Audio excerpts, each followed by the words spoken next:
50 leaders from the EU and CELAC countries gathered in Brussels on Monday and Tuesday in what was the first summit of its kind for 8 years. CELAC consists of 33 nations in Latin America and the Caribbean.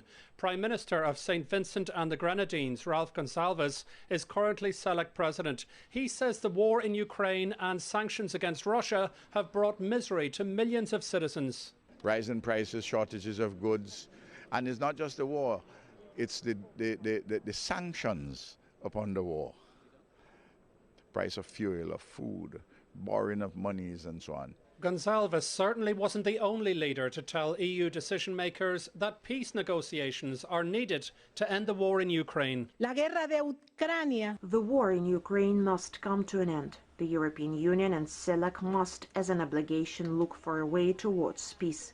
We cannot live with this nightmare that any day now may see all hell break loose on all of us. It was clearly an uncomfortable event for EU leaders as they wanted to focus on securing new energy supplies and critical raw materials in order to further isolate Russia and become less dependent on China.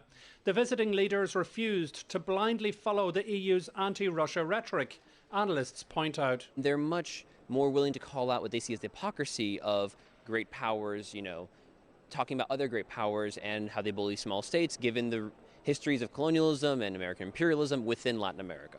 The EU did manage to sign trade deals with Chile, Argentina and Uruguay on the sidelines of the summit. However, the relentless criticism of the 27-nation bloc support for the war continued. The world spent $2.24 trillion to fuel the war machine that only causes death, destruction and even more hunger.